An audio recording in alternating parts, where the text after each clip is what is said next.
안녕하세요. 위기의 순간에서 잊지 못할 인연을 만나 인생을 역전한 남성입니다. 옷기만 스쳐도 인연이라고 하지만 진정한 인연이란 하늘이 내려주는 것이기 때문일까요?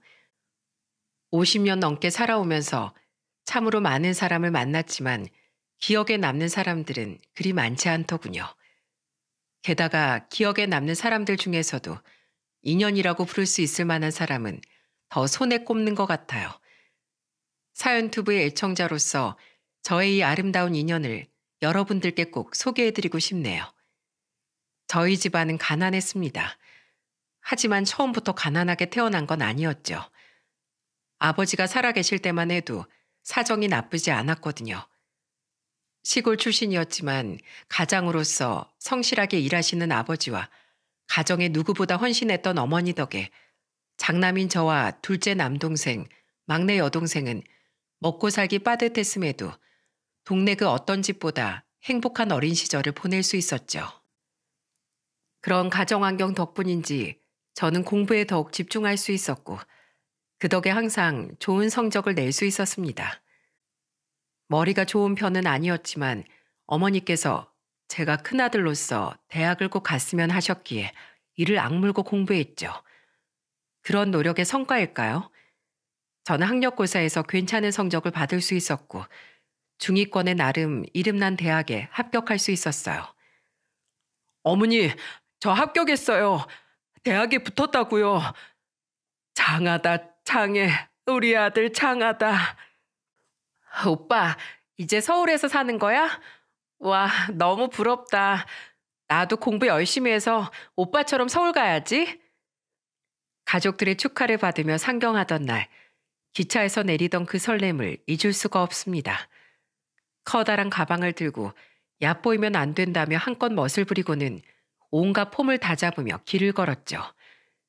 지금 생각해보면 그저 한낱 촌놈의 허세였을 건데 그때는 왜 그렇게 진지했는지 세월이 흐른 지금도 웃음이 나온답니다. 당시 저는 학교 근처에서 하숙을 했어요. 어머니가 발품을 팔아 미리 알아봐 주신 곳이었죠. 그 하숙집은 밥맛이 끝내준다는 소문이 돌던 곳으로 경쟁이 무척 치열한 곳이었지만 저는 어머니의 노력으로 어렵지 않게 들어갈 수 있었어요. 하지만 그때는 몰랐죠. 그 하숙집이 저의 운명을 결정해 줄 것이란 걸 말입니다. 제가 처음 들어온 날 신입생이 들어왔다며 하숙집 아주머니는 신입생 환영회를 열어주셨어요. 삼겹살을 산더미처럼 구워놓고 모두가 다 저를 기다리고 있었죠. 얘들아, 이번에 새로 들어온 친구야. 자, 상례야, 인사해라. 안녕하십니까? 이번에 경제학과 신입생으로 입학한 조상례입니다. 선배님들 잘 부탁드립니다. 와, 1학년이래. 역시 20살은 풋풋하다니깐. 너 아직 술 먹을 줄 모르지? 이 형이 알려줄게. 내 옆에 앉아. 아니야, 쟤는 주사가 심해서 안 돼. 차라리 내 옆에 앉아. 이 누나가 대학에서는 뭘 해야 하는지 하나부터 열까지 다 천천히 알려줄게. 자자, 여러분. 신입생이 와서 신난 기분은 알겠지만 일단 우리 신입생 밥부터 먹일까요? 오늘 저녁은 내가 거하게 힘 좀 썼으니 마음껏들 먹어요. 알겠지? 상내도 언제든지 모자라면 말해. 삼겹살 더 구워줄 테니까. 알았지? 네, 아주머니. 잘 먹겠습니다. 하숙집에는 절 포함한 남자 4명과 여자 3명, 하숙집 아주머니와 아주머니의 딸까지 총 9명이 함께 지내고 있었어요. 저는 같은 과 형과 함께 방을 썼죠. 20대 남자 둘이 지내기에 좁았지만 형이 후배인 저에게 잘 대해주셨기에 불편하지 않았죠. 저는 통기타는 어떻게 치는지, 학교 앞 술집은 어디가 싸고 맛있는지, 동아리는 어딜 들어야 좋은지 등 그 형에게 여러 가지 것들을 배울 수 있었습니다. 하숙 생활은 생각했던 것보다 훨씬 즐거웠어요. 하숙집 아주머니가 챙겨주시던 밥이 최고였죠. 아주머니가 학생들에겐 밥심이 무엇보다 중요하다고 하시면서 항상 상다리가 휘어질 정도로 넉넉하게 챙겨주셨거든요.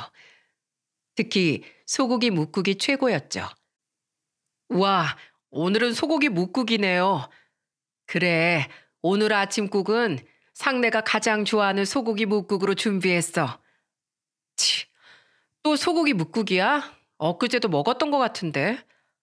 왜요, 누나? 소고기 묵국 맛있잖아요. 잘 먹겠습니다. 그래, 많이 먹어. 먹어야 공부할 힘도 나지. 아주머니는 저를 누구보다도 많이 챙겨주셨어요. 하숙생들 사이에서 제가 제일 막내였기 때문도 있었겠지만 이유는 그것뿐만이 아니었죠. 그 이유를 같은 방을 쓰는 형이 제게 기띔해 주셨죠. 아들이 있었어요? 그래.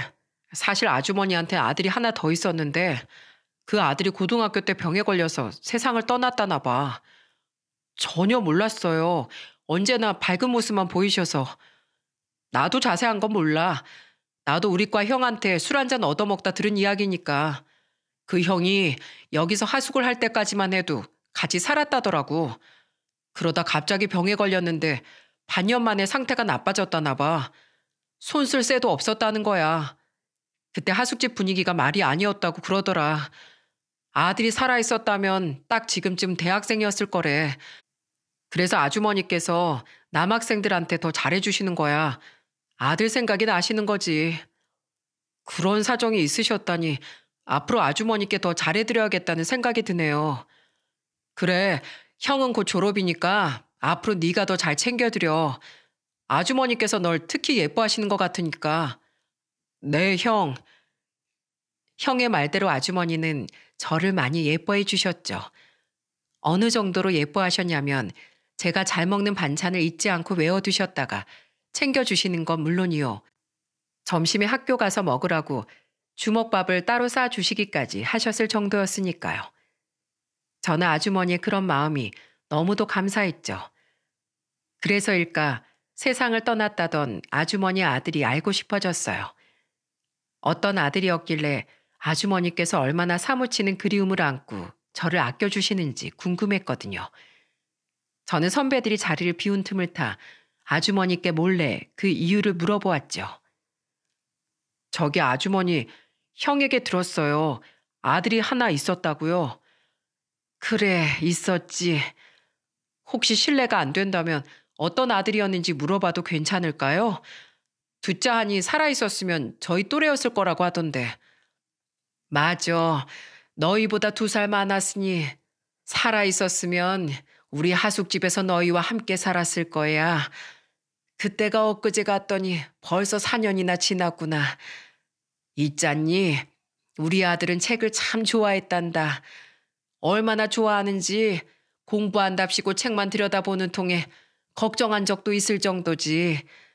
하지만 공부만 잘했던 게 아니야. 인성도 좋았거든. 정말 속 한번 썩이지 않는 착한 아들이었어. 말이 나왔으니까 하는 소리지만 난 상내 너만 보면 우리 아들이 생각나. 상내가 우리 아들이랑 똑 닮았거든. 눈, 얼굴, 생김새, 키에, 목소리에 머리카락이 곱슬인 것까지 똑같아. 제가 형이랑요? 그래, 아주 많이 닮았어. 겉모습뿐만이 아니야. 성격도 그렇고 작은 행동 하나까지 닮지 않은 것이 없단다.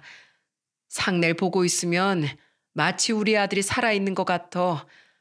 내가 널 특별히 아끼는 것도 다 우리 아들 같아서 그런 거야. 정말요?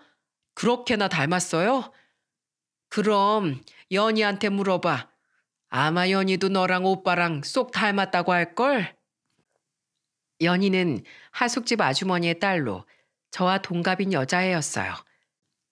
저와 연희는 같은 하숙집 막내이자 친구로서 서로를 남매처럼 여기며 지내고 있었죠.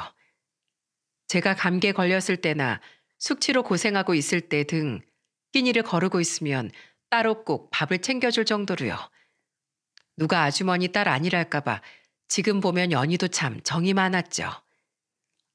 야, 조상래, 너 또 아파? 이번에도 술자리에 끌려간 거야? 아니야. 그냥 감기야. 야, 넌 맨날 허구한 날 아프고 그러냐. 나처럼 튼튼해야지. 남자가 이렇게 약해 빠져서야. 어제 너무 밤늦게까지 공부하느라 무리해서 그래. 으이그, 그러니까 공부는 나처럼 미리미리 해뒀어야지. 자, 여기 죽 먹어. 엄마가 갖다 주랬어. 고마워. 아주머니께 감사하다고 전해줘. 그리고 이건 약. 약은 내가 사다 주는 거다. 밥 먹고 꼭 약 먹어. 고마워, 연희야. 저는 아주머니와 연희의 보살핌을 받으며 하숙 생활을 이어나갔어요. 인자하신 아주머니와 언제나 저를 챙겨주는 연희, 저를 동생처럼 여겨주는 형과 누나들까지 하숙집에 있는 모두가 좋았기에 저는 졸업할 때까지 있을 예정이었죠. 하지만 집에서 온 한 통의 전화로 인해 사정이 바뀌어 버리고 말았죠. 엄마, 무슨 일이세요? 전화도 하시고? 상내야, 큰일 났다. 네 아버지 사고 나셨어. 뭐라고요? 사고요? 그래, 지금 당장 집으로 와주어야겠다. 네 아버지 위독하셔. 빨리. 어머니의 그 청정병력 같은 소리에 저는 전화를 끊고 급히 고향으로 내려갔지만 때는 이미 늦었고 아버지는 이미 돌아가신 뒤였어요. 저는 병원에서 오열하며 가족들과 함께 아버지를 부르짖었지만 아버지는 저희의 울부짖음을 아는지 모르는지 그저 가지런히 누워만 계실 뿐이었죠. 아버지, 이렇게 허망하게 가시다니 아들 얼굴 한 번은 보고 가셔야죠. 저랑 애들은 어찌 살라고 이리 가세요. 당신 가면 난 어찌 살라고. 아빠, 안 돼. 아빠. 어머니께 듣자 하니 아버지는 뒤따르던 대형 화물차가 들이받는 바람에 사고가 나셨다고 해요. 차는 물론 가드레일이 완전히 찌그러질 정도로 큰 사고였다고 하더군요.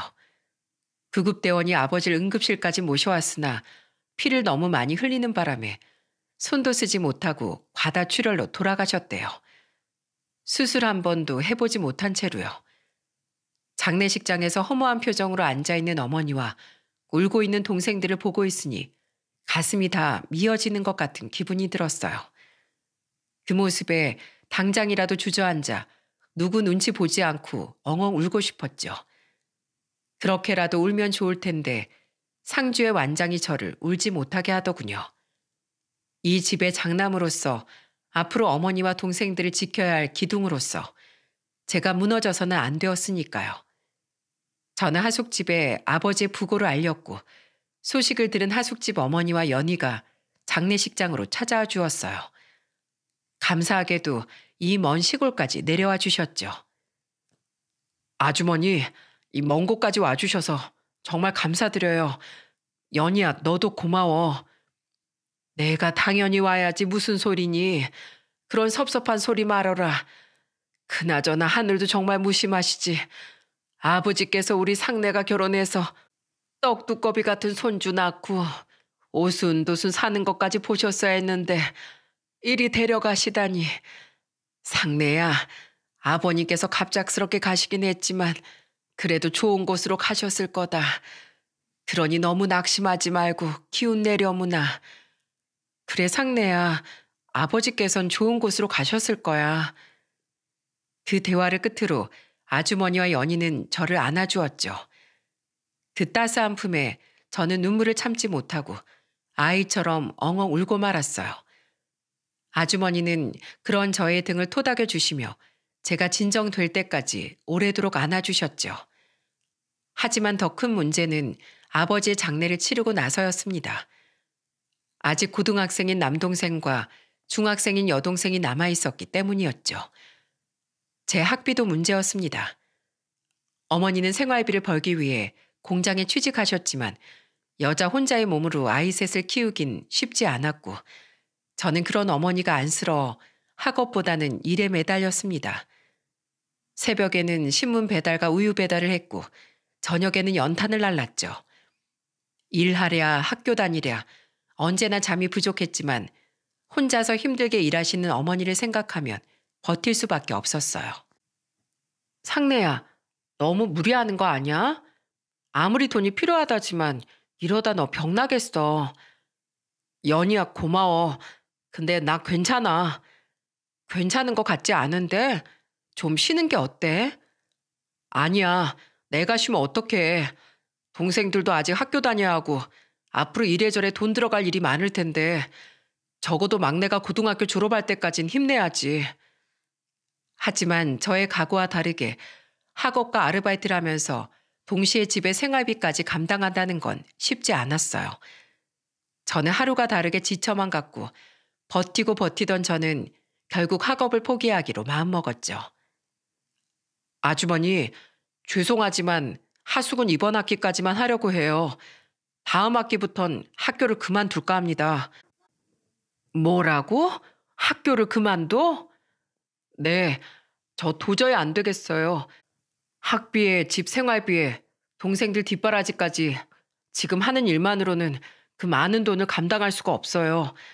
그래서 아예 학교를 그만두고 공장에라도 취직해서 집에 돈을 붙일까 해요. 상래야, 막막한 네 사정은 알겠다만 네 미래를 생각해야지.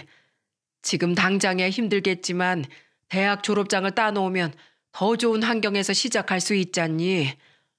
하지만 아주머니, 이번 달 집에 생활비 송금하고 남은 돈이 하나도 없어요. 하숙빈커녕 정말 다음 학기 등록금 낼 돈조차도 없다고요. 아주머니는 잠시 고민하시는 것 같더니 제 손을 붙잡고서는 말씀해 주셨어요. 상래야, 그건 너무 걱정하지 마. 내가 네 하숙비나 안 받을게. 그리고 등록금도 너무 걱정하지 마라. 그것도 내가 어떻게든 해줄 테니까. 아주머니, 말씀은 정말 감사하지만 그렇게 큰 돈을 덥석 받을 수 없어요.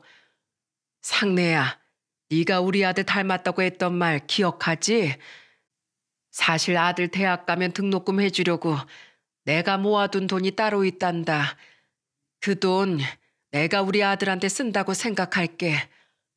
아주머니, 난 상내가 밥 먹고 공부하는 모습만 봐도 우리 아들이 살아 돌아온 기분이야. 상내가 있어서 내가 얼마나 많은 위로가 되었는지 모른단다. 그건 연희도 마찬가지야. 연희도 말은 안 하지만 자기 오빠랑 닮은 상내를 보며 마음을 많이 추슬렀어. 그러니 그 돈은 내가 빌려주는 거로 생각하고 나중에 너 취직하거든 그때 갚도록 해. 아주머니, 제가 이렇게 큰 돈을 받아도 될까요? 그래, 대신 이 돈 받고 공부 열심히 해서 무사히 대학 졸업하렴. 내가 상내 잘하나 못하나 지켜볼 거야. 아주머니, 정말 감사합니다. 정말 감사합니다. 저 열심히 해볼게요.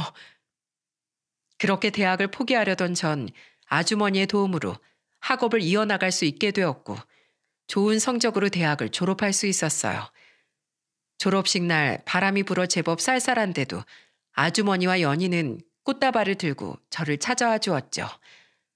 학사모를 쓰고 어색하게 서 있는 저와 제 팔짱을 끼고 환하게 웃는 아주머니가 찍힌 그날의 사진을 저는 아직도 가지고 있답니다.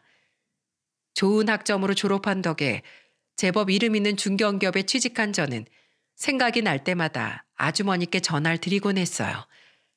밥은 드셨는지, 건강엔 이상이 없는지, 별일이 없어도 꼬박꼬박 안부를 묻곤 했죠. 그런데 3년이 지났을 무렵 어느 순간부턴가 도통 연락이 되질 않더군요. 지금이야 핸드폰이 다 각자 있지만 그 시절에 핸드폰 같은 게 어디 있었나요? 다이얼을 몇 번이고 돌려도 연락이 되질 않자 저는 불안해졌어요. 아주머니에게 무슨 일이 생기신 건 아닐까, 연희는 괜찮은 걸까 걱정이 되었죠. 그래서 얼굴 뵌 지도 좀 됐겠다. 하루 날을 잡아 찾아뵙자 생각했죠. 그렇게 아주머니께 드릴 통닭을 사서 하숙집에 방문한 날, 저는 청천벽력과도 같은 소식을 듣고 말았어요. 네? 주인이 바뀌었다고요? 그래요. 제가 이 하숙집 인수했어요. 언제부터요? 얼마 안 됐어요. 한 3주 되었나?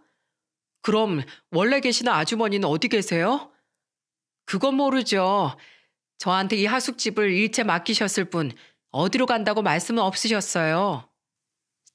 저는 당시 하숙을 하던 형과 누나에게 전화를 돌려 아주머니와 연희의 행방을 수소문해 보았지만 어떤 소식도 듣지 못했어요. 선배들과 동기들, 심지어 후배들까지 붙잡고 물어봤지만 모두 한결같이 모른다고 답할 뿐이었죠. 도대체 왜 갑자기 사라졌는지, 밥은 잘 잡숫고 몸 건강히 잘 계시고 계신 건지 묻고 싶은 게 너무 많았죠. 답답한 마음과 아주머니에 대한 그리움으로 어찌나 많이 울었던지 30년도 더 지난 옛날 일임에도 그 일이 엊그제처럼 생생히 기억이 납니다. 그렇게 한동안 아주머니를 찾으며 방황하다가 차차 잊어갈 때쯤 지금의 아내를 만나게 되었습니다. 아내는 저의 직장 후배였고 저는 아내의 사수였죠. 아내는 저를 아주 잘 따랐기에 정식으로 교제하기까진 그리 오랜 시간이 걸리지 않았어요. 그렇게 저희는 만난 지 1년 만에 결혼하게 되었고 곧바로 쌍둥이 아들들을 낳았습니다. 아내는 키가 작고 통통하니 귀여운 매력이 있는 여자였죠. 특히나 요리 솜씨가 일품이었어요. 와, 당신 뭘 이렇게 많이 차렸어? 오늘 무슨 날이야? 그냥 솜씨 좀 발휘해봤어. 당신 밖에서 일하느라 힘든데 내가 이 정도는 해야 우리 남편이 힘내서 일하지. 자, 오늘 국은 당신이 좋아하는 소고기 뭇국이니까 많이 먹어. 모자라면 더 줄게. 고마워. 아, 정말 맛있다. 역시 당신이라니까. 어때? 내 소고기 뭇국 맛은? 그때 당신이 말했던 하숙집 아주머니가 해주신 것과 비슷해? 비슷해. 먹을 때마다 그 시절 생각이 날 만큼 정말이지 당신 음식 솜씨는 알아줘야 돼. 이 손맛 때문에 내가 아직도 회사 선배들한테 질투를 받는다니깐. 내 주제에 이렇게 착하고 요리 솜씨도 좋은 아내를 얻었다고 하면서. 아니, 우리 남편이 어때서? 내 눈엔 우리 남편이 세상에서 제일 성실하고 멋있는 사람이구만. 주변에서 닭살 커플이라고 놀릴 정도로 아내와 저의 사이는 더할 나위 없이 좋았죠. 그러다 보니 금방 또 아이가 생기더군요. 저희는 쌍둥이들이 두 돌이 되었을 무렵 막내딸을 낳았답니다. 공주님, 우리 공주님, 아빠 출근할게. 아빠, 뽀뽀, 쪽. 공주님 아빠 뽀뽀해줘서 고마워요. 공주님도 뽀뽀 쪽. 나도 아빠랑 뽀뽀할래. 나도. 아빠 오늘 일찍 들어오시는 거지? 우리랑 놀아주는 거지? 그럼 당연하지. 오늘은 일찍 들어올 테니까 너희들 아빠 올 때까지 엄마 말씀 잘 듣고 있어야 돼. 딸의 뽀뽀와 쌍둥이들의 배웅을 받으며 출근하는 일상은 기쁨 그 자체였죠. 아이들은 하루가 다르게 커갔고 저와 아내는 아이들이 자라는 모습을 보는 게 세상 그 무엇보다 행복했어요. 저는 이 일상을 영원히 지키고 싶었습니다. 그렇지만 저에게는 말 못할 꿈이 있었어요. 바로 사업을 하는 것이었죠. 저는 언제나 돈을 크게 만지고 싶었고 아내에게도 사모님 소리를 듣게 해주고 싶었어요. 아이들 유학도 보내주고 싶었고요. 하지만 월급쟁이 신분으론 턱도 없는 일이었죠. 돈을 크게 벌 수 있는 사업이냐, 안정적인 직장이냐, 수없이 고민한 끝에 결국 저는 아내에게 양해를 구한 뒤 회사를 그만두고 사업을 시작했죠. 당신은 숫자에 강한 데다 사람 보는 눈이 탁월하니 잘할 수 있을 거야. 자자, 남자가 한번 칼을 뽑았으면 무라도 썰어야지. 뚝심 있게 밀어붙여. 내가 응원할게. 고마워. 당신이 아니었으면 이런 결심 하지도 못했을 거야. 하지만 아내의 응원에도 불구하고 사업은 생각만큼 쉽지 않았어요. 그간 모은 돈과 퇴직금을 가지고 희망차게 시작했건만 수익은 생각보다 저조했죠. 하지만 그것조차도 점점 떨어져만 갔고 어느 달에는 한 푼도 벌지 못했어요. 아내에게 주는 생활비가 줄어들 때나 가족들에 대한 미안함에 잠도 제대로 잘 수가 없을 지경이었어요. 결국 통장에 찍힌 마이너스를 보고서야 저는 사업에 실패했다고 인정할 수밖에 없었습니다. 저는 절망에 빠진 나머지 온종일 공원을 방황하다 술을 마시고 들어가곤 했죠. 사람이 술에 취하니 정말 별의별 생각이 다 들더군요. 차에 뛰어들어 보험금이라도 타고 싶다는 극단적인 생각까지도 했어요. 어이, 당신 뭐야? 차에 치려고 작정했어? 길가에 그렇게 나와 있으면 어떡해? 죄송합니다. 정신 똑바로 차리고 다녀. 알겠어? 내 참 재수가 없으려니까. 하지만 아내와 아이들을 생각하면 그럴 수가 없었죠. 저는 가장이었고 저에겐 지켜야 할 식구들이 있었으니까요. 어떻게라도 이겨내야 했어요. 그렇게 집에 들어가니 아내와 아이들이 거실에서 큰 이불을 깔고 자고 있더군요. 잠든 아내와 아이들의 얼굴을 보니 눈물이 다 났죠. 큰돈을 벌어서 우리 아내 사모님 소리 들으면서 돈 걱정 없이 편하게 살게 해주고 싶었는데 내가 못나서 아무것도 못 해주는구나. 우리 아이들 앞으로 대학 갈 때까지 한참이나 남았는데 어떻게 키워야 하나 온갖 생각을 하며 울고 있는데 아내가 깨지 뭐예요? 뭐야, 당신 왔어? 왔으면 말을 하지. 아니야, 깨워서 미안해. 다시 자. 당신 지금 우는 거야? 세상에, 당신 괜찮아? 내가 미안해. 정말 미안해. 못난 남편이고 못난 아빠라서 정말 미안해. 앞으로 내가 막노동이라도 해서 돈 벌어다 줄게. 당신 마음고생 시켜서 미안해. 저는 아내를 끌어안고 그렇게 한참을 흐느꼈어요. 아내가 말없이 그런 저의 등을 토닥여줬지만 저의 눈물은 한동안 계속되었죠. 장인어른의 호출이 있은 건 그로부터 이틀이 지난 후였어요. 장인어른은 저를 집 앞 포장마차로 부르셨죠. 조서방, 고개 좀 들게. 왜 그렇게 죄인처럼 북수그리고 있어? 죄송합니다, 장인어른. 염치가 없어 차마 고개를 들 낯이 없습니다. 왜 그런가? 내가 아는 조서방 같지 않구만. 그렇게 힘든가? 사업이 그렇게 어려워? 장인어른, 어려운 수준이 아니고 사업을 접어야 할 만큼 망했습니다. 이럴 줄 알았다면 사업에 뛰어드는 게 아니었는데 잘 살고 싶은 욕심에 그만. 어허, 눈물 보이지 말게나. 남자 우는 게 아니네. 왜 이렇게 약한 모습을 보여? 자네가 이럴 줄 알았다면 우리 딸을 안 맡겼을 거네. 하지만 장인어른, 앞으로 어떻게 살아야 할지 막막합니다. 정말 한 치 앞도 보이질 않아요. 자네, 우리 딸을 사랑하는가? 네, 당연합니다. 너무 사랑하죠. 내가 딸의 얼굴을 봐서 자네를 한 번은 도와주겠네. 내가 돈을 대줄 테니 다시 시작해봐. 알겠나?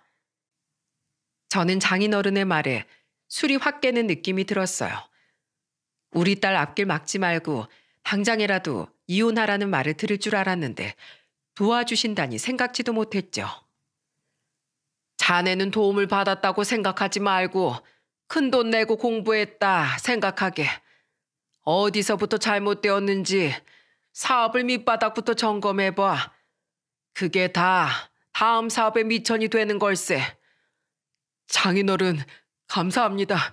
정말 감사합니다. 대신 나랑 약속 하나 하세. 만약 사업에 성공하면 자넨 이 약속을 꼭 지켜주게나. 뭔가요, 장인어른? 뭐든지 말씀만 하십시오. 다 따르겠습니다. 별건 아닐세.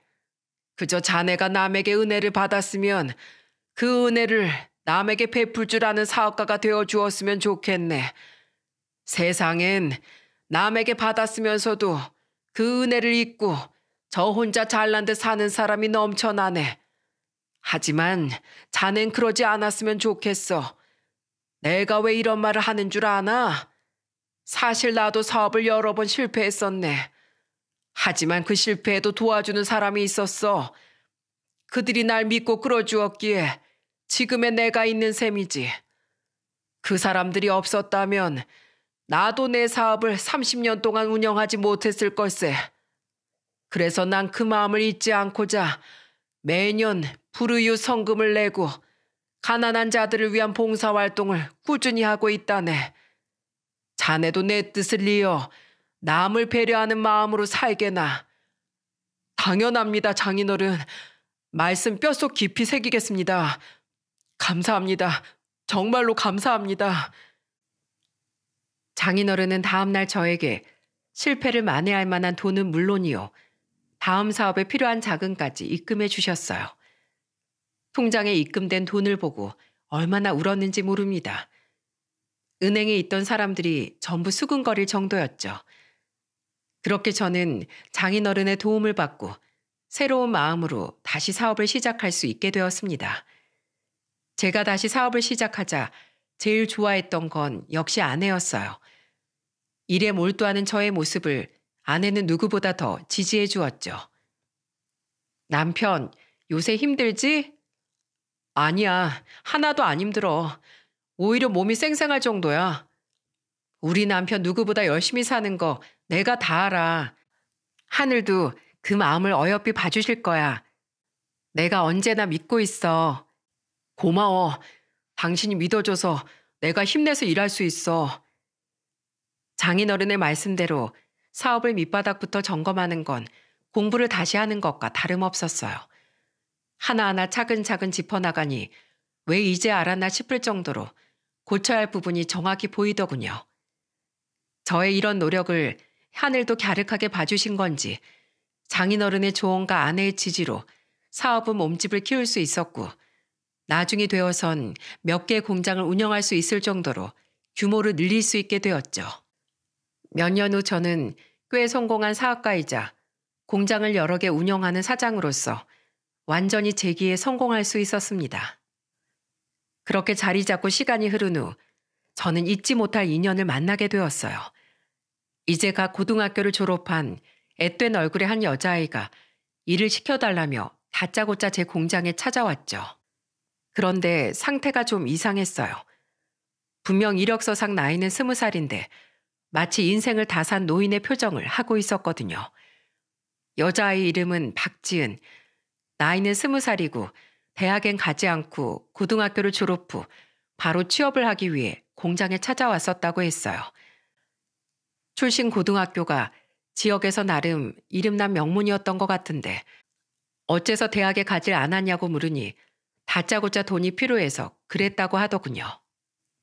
돈? 네, 저 돈 필요해요. 당장이라도 돈을 벌고 싶어요, 사장님. 이력서를 보시면 아시겠지만 전 학창시절 내내 반장을 도맡아 할 정도로 책임감이 강한 사람입니다. 어떤 일을 시키셔도 빼지 않고 잘할 자신 있어요. 저 여기서 일하고 싶어요. 아니, 꼭 일해야 돼요. 저는 그 친구의 모습을 찬찬히 살펴봤어요. 거친 입술에 움푹 팬 볼, 우중충한 표정이 어쩐지 요새 아이들답지 않았죠. 어쩐지 사연이 있을 것 같은 모습에 저는 더 묻지 않고 채용을 했고, 그렇게 지은이는 공장의 막내로 들어오게 되었습니다. 고등학교를 갓 졸업한 햇병아리인데 사회생활을 잘할 수 있을지 우려한 것과 다르게 지은이는 일을 참 잘했어요. 말주변도 없고 직원들과 어울리는 법은 없었지만 머리가 좋은지 이해하는 것이 빨랐죠. 특히 나이답지 않게 무척 성실했어요. 딸아이와 나이가 비슷해서 그런가 애쓰는 지은이의 모습이 더욱 눈에 들어왔습니다. 하지만 사건은 터지고야 말았어요. 그날은 지은이가 일한 지 3개월째 되는 날이었죠. 사건은 공장 직원들이 점심을 먹기 위해 부산을 떠는 와중에 벌어졌어요. 지은 씨, 정신 차려봐. 뭐야, 무슨 일이에요? 지은 씨가 갑자기 쓰러졌어요. 누가 119 좀 불러주세요.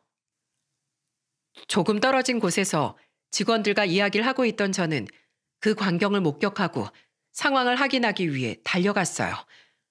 웅성대는 직원들 사이로 지은이의 상태를 살펴보니 얼굴은 파랗고 입술에 핏기가 없는 게 심상치 않아 보였죠. 저는 다짜고짜 지은이를 둘러엎었습니다. 사장님, 잠깐만요. 119 불렀어요. 아니야, 내가 없고 병원에 가는 게 더 빨라. 119 올 때까지 기다리면 늦어.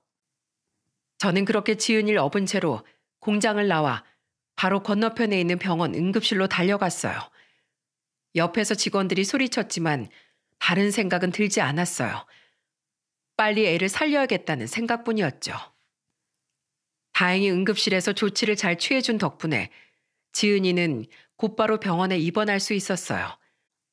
의사 말로는 지은이의 실신 원인은 과로, 단순한 과로였지만 탈수 증세와 영양실조가 같이 있었기에 조금만 더 두었으면 병이 병을 불렀을 거라고 하더군요. 그 말을 들으니 왠지 짠해 저는 링거를 맞고 누워있는 지은이의 머리를 말없이 쓰다듬어 주었어요.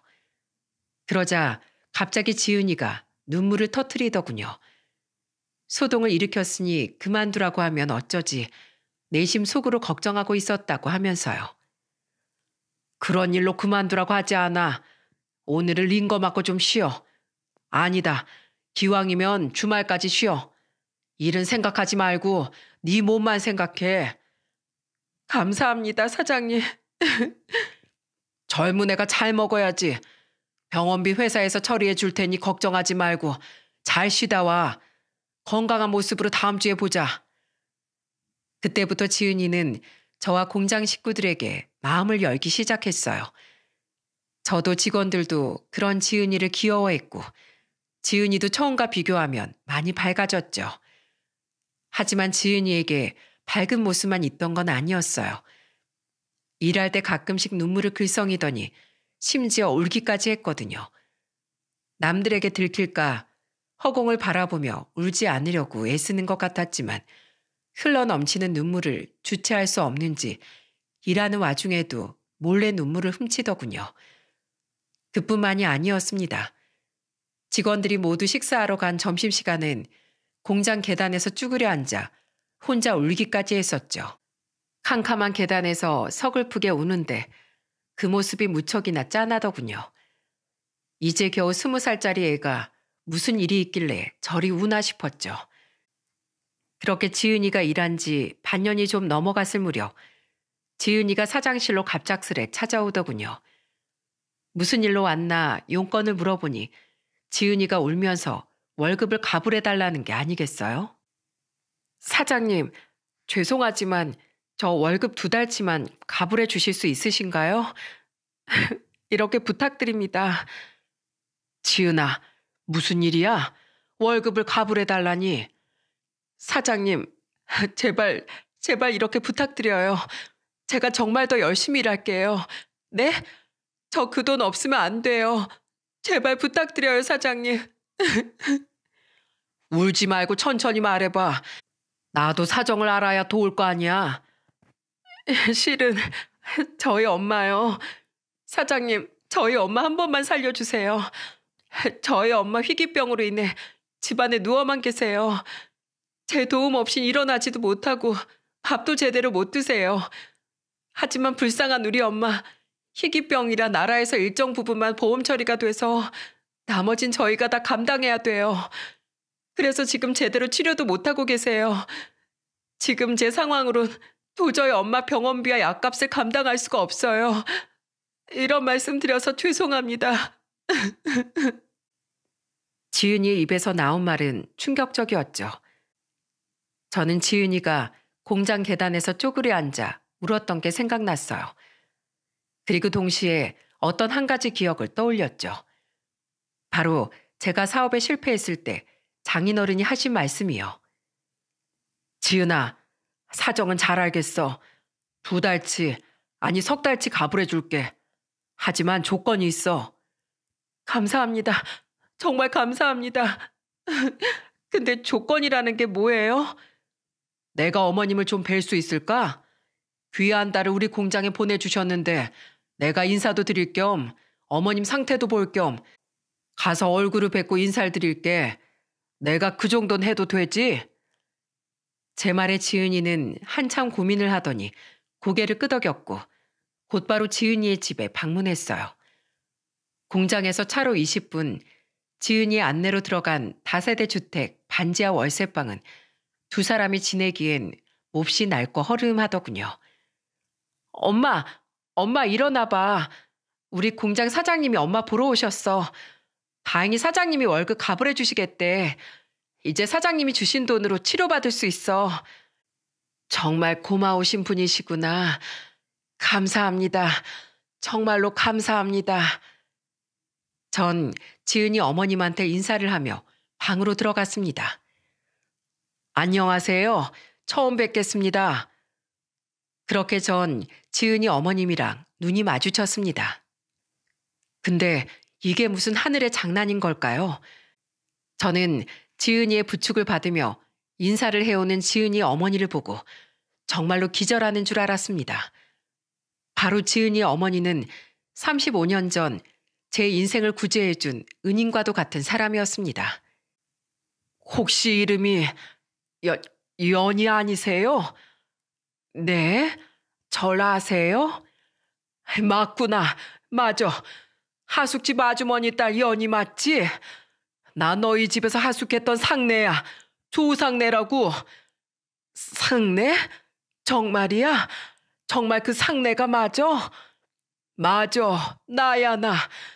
아주머니가 아들처럼 아껴주셨던 조상내. 세상에 연희야. 너 그동안 도대체 무슨 일이 있었던 거야? 내가 아주머니하고 널 얼마나 찾아다녔는데. 내가 너 아주머니를 얼마나 기다리고 있었는데. 왜 그동안 연락 한 번 없었어? 내가 눈 감기 전엔 볼 수 있게 해달라고 얼마나 빌었는데. 우리가 이런 모습으로 만나게 될 줄은 정말 몰랐다. 정말 몰랐어. 상내야, 네가 하숙집을 나가고 3년 정도 지났을 무렵인가 아버지가 갑자기 돌아가셨어. 아버지에겐 빚이 있으셔서 어머니는 어쩔 수 없이 하숙집을 팔고 고향으로 내려가실 수밖에 없었지. 어머닌 정든 하숙집을 파는 걸 망설이셨지만 빚쟁이들이 하도 독촉하는 통에 하는 수 없었어. 도망치듯 나오느라 아무에게도 연락하지 못했어. 정말 미안해. 아주머니, 너희 어머닌 잘 계시는 거야? 우리가 고향으로 내려가고 8년 만에 돌아가셨어. 눈물을 뚝뚝 흘리던 전 연희의 말에 참지 못하고 병상에 엎드려 오열하고 말았어요. 아주머니는 제게 어머니 같은 분이셨는데 돌아가신 사실조차 알지 못했다는 게 죄스럽게 느껴지더군요. 엄만 고향에 내려와 식당 일을 하시면서도 그때 일들을 자주 떠올리곤 하셨어. 하숙했던 사람들 전부를 다 기억하시는 것 같았지. 하지만 그 중에서도 상내 네 이야기를 가장 많이 하셨어. 밥을 먹을 때도 이게 상내가 좋아했던 반찬이다. 이게 상내가 좋아했던 국이야. 말씀하시곤 하셨지. 이 짠이 상내야. 어머니가 돌아가실 때 오빠 이름하고 네 이름을 같이 부르셨어. 마지막 가는 길에도 네가 너무 보고 싶으셨던 거야. 어머니한테 오빠는 너였나 봐. 돌봐주시던 은혜를 하나도 갚지 못했는데 그렇게 가시다니. 내가 더 알아볼 걸. 내가 더 찾아볼 걸. 아주머니 마지막을 지켜드릴 걸. 저는 지은이와 연희를 끌어안은 채 한참을 울었습니다. 좁은 월세방이 저희의 울음소리로 가득했죠. 연희의 표정에서 아주머니 얼굴과 미소, 그리고 절 챙겨주시던 모습을 떠올렸죠. 30여 년이 지났지만 바로 엊그제 일처럼 생생하더군요. 가장 힘들 때 제 손을 잡아준 아주머니를 어떻게 잊을 수 있겠어요? 저는 그때 아주머니가 아니었다면 대학도 졸업하지 못했고 지금의 아내도 만나지 못했을 겁니다. 아이들도 지금의 성공도 없었을 거고요. 전 그때 깨달았습니다. 장인어른이 말씀하셨던 은혜를 베푸는 사업가라는 게 무엇인가를요. 연희야, 아주머니 아니었다면 지금의 난 없었어. 아주머니께 받은 은혜 꿈에서도 잊지 못한다. 이제 내가 그 은혜를 갚을 차례야. 연희야, 이제 걱정하지 마. 아주머니가 내게 해주셨던 것처럼 이제 내가 널 돌봐줄게. 너 치료비 약값 내가 돕게 해줘. 사장님, 그게 정말이세요? 그래, 지은아. 내가 어머님 책임지고 돌봐줄게. 이제 걱정하지 마. 사장님, 감사합니다. 정말 감사합니다. 이튿날 아침 저는 지은이와 함께 희귀병 치료로 유명한 병원으로 연희를 옮겼습니다. 그리곤 빠져나가는 치료비와 약값 일체를 전부 제 앞으로 달아놓았죠. 사장님, 정말 감사합니다. 사장님께서 도와주셔서 저희 어머니가 치료를 받을 수 있게 되었어요. 이 은혜 잊지 않을게요. 아니야, 은혜는 내가 갚는 거야. 그러니까 고개 들어. 그리고 지은아, 고등학교 좋은 곳 나왔다고 했지? 혹시 공부를 다시 할 생각 없어? 네? 공부요? 그래, 아주머니.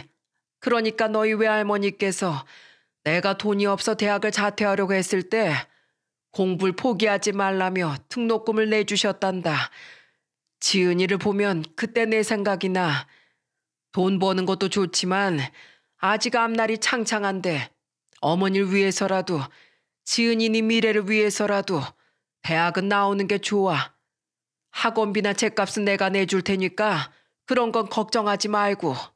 사장님, 이렇게 감사할 때가 저희 어머니 목숨도 살려주셨는데 저에게까지 이렇게 은혜를 베풀어 주시다뇨. 감사합니다. 정말로 감사드립니다. 저는 지은이가 공장 대신 학교에 다닐 수 있도록 재수학원에 등록시켜 주었어요. 워낙에 머리가 좋았던 데다 특유의 성실함 때문인지 지은이는 학원을 등록한 지 몇 달 되지 않았는데도 모의고사에서 상위권을 차지했다고 해요.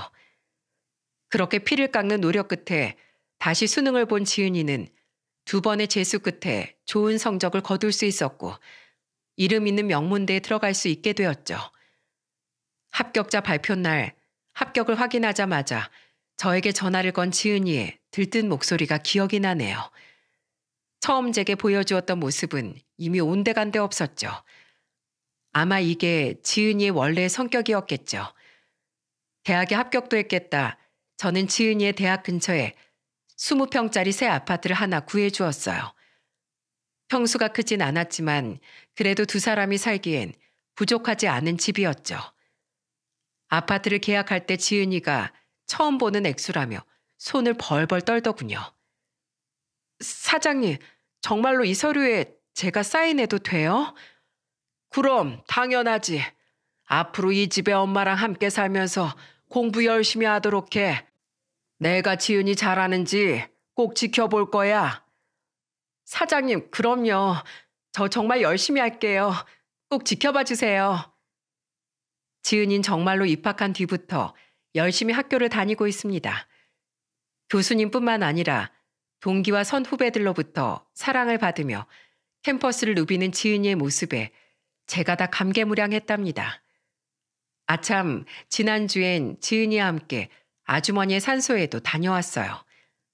무덤엔 사람의 발길이 뜸했다는 걸 증명이라도 하듯 잡초가 꽤 무성하게 자라있더군요.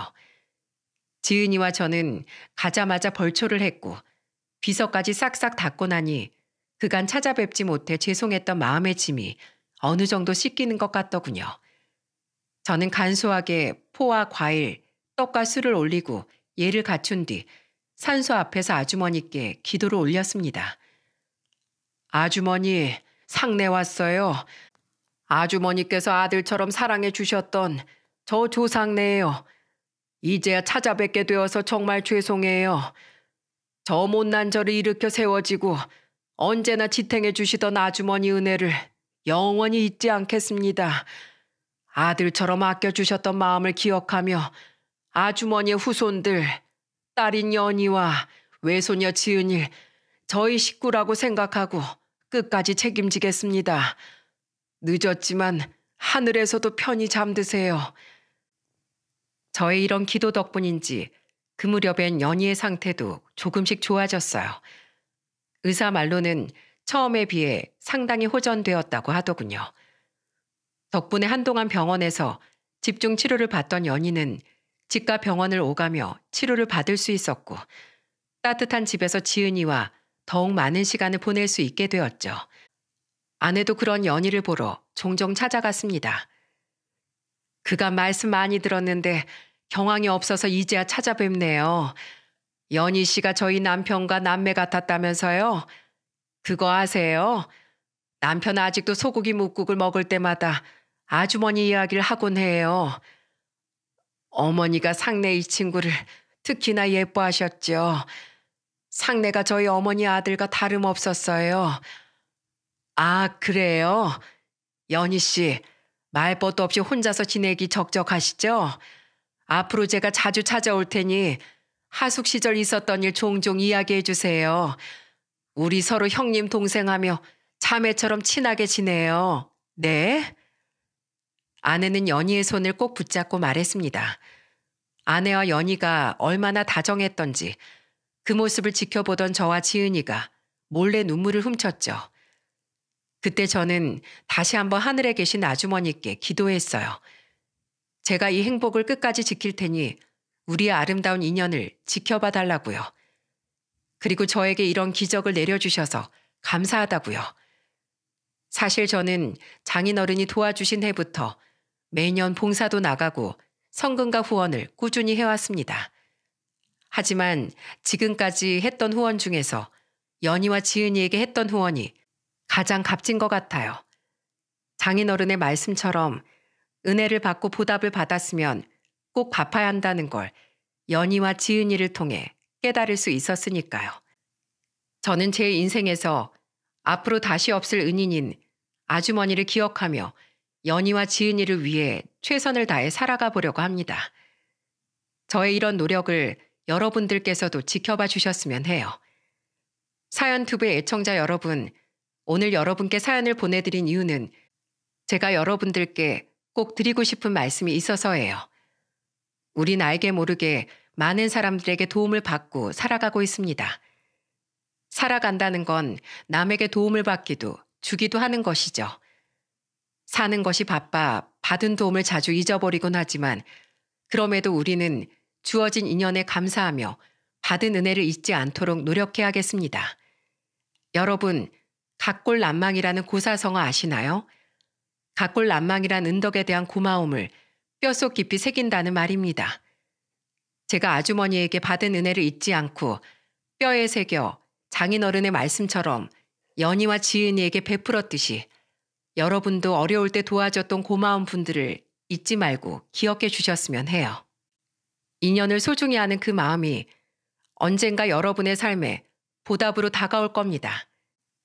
저는 제게 다가왔던 인연의 힘이 여러분들의 삶에도 기적을 일으킬 수 있으리라 믿습니다. 여러분들의 일상에 그 기적이 이루어지길 빌며 이만 제 사연을 마치겠습니다. 제 긴 사연을 들어주셔서 정말 감사합니다.